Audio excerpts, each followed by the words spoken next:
Hey guys, it's Brennan Kimono. Here is part 2 of Money Talk Monday. So last week I had a couple questions and I would like to answer them. And again, guys, if you have any questions about any of these financial programs, if I've read up on it or done them, please leave them in the comments. I would love to help you guys out. That is the spirit of this new series. Okay, so the first question comes from one of my subscribers. Not sure if anyone asked you this yet, but do you and your husband have separate checking accounts? No, we have one.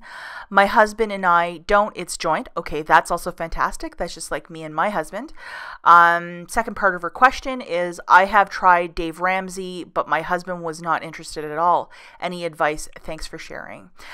Okay, I get that Dave Ramsey is, he's high octane. He is really it's his passion of getting people debt free and living the good life. And I think sometimes if you have a lot of financial debts or you've done a lot of financial mistakes, hearing from Dave is obviously just a little too much, because you know what, guys? It's like putting that mirror right in front of your face and just looking in and saying, oh my goodness, I've made huge financial mistakes with many zeros at the end.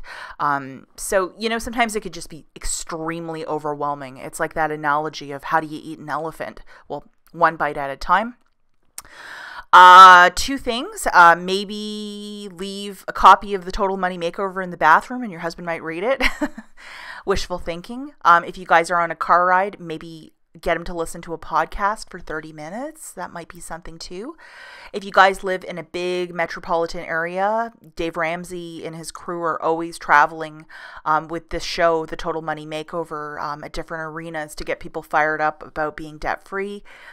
Maybe you and your husband can do, he can go for the Dave Ramsey afternoon and listen in and know that it's not a boring workshop about finances and that, it's pretty exciting. And then maybe in return, you can go and see a sci-fi movie with your husband one afternoon or something like that. Just barter that way. Your husband is your better half and your partner in life, and I think he should at least give you 2 hours to hear you out about the Dave Ramsey program. And if he's not going to hear you out, just get him to listen to a podcast or go to a live event. And hopefully your husband's a reasonable guy and he will say, oh, okay, or give you at least 2 or 3 hours. So I hope that helps. Okay, the second question is this one. You can share this with your viewers. It's okay. I have a big problem and need some advice. I lent my sister $1,500 last Thanksgiving and she was supposed to pay me back around Christmas. That came and went. She tried to tell me that she would pay me back at Easter, and it's more and more excuses. To date, she has not paid me back 1 cent. What do I do? The worst thing is I lost my sister in this mess.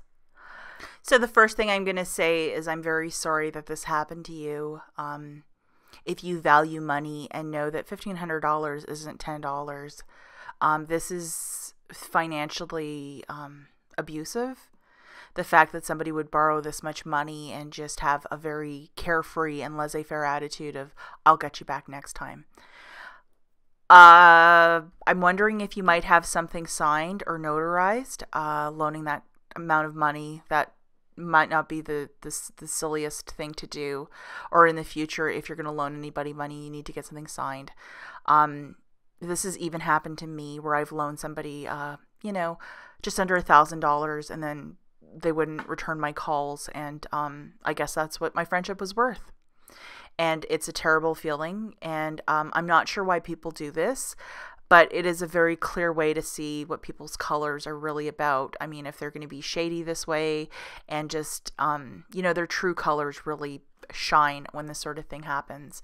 And especially if they don't have any interest in paying you back, and the only thing they'll give you is lip service, it kind of sucks. The worst part of this is your sibling, and if you do love your sister, in the future, don't lend her money. Or in the future, just give her the money if she needs it, if you can afford to do so. I'm very sorry, again, this is happening to you.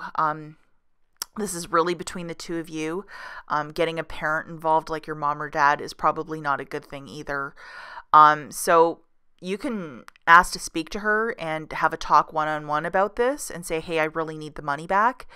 And just hear her out, why she hasn't been able to get herself organized to pay you back, there's probably a lot more to this story, but I would say maybe having a really good conversation, just the two of you, not in a family setting, where there's other relatives around, but just having an earnest conversation and just taking it from there.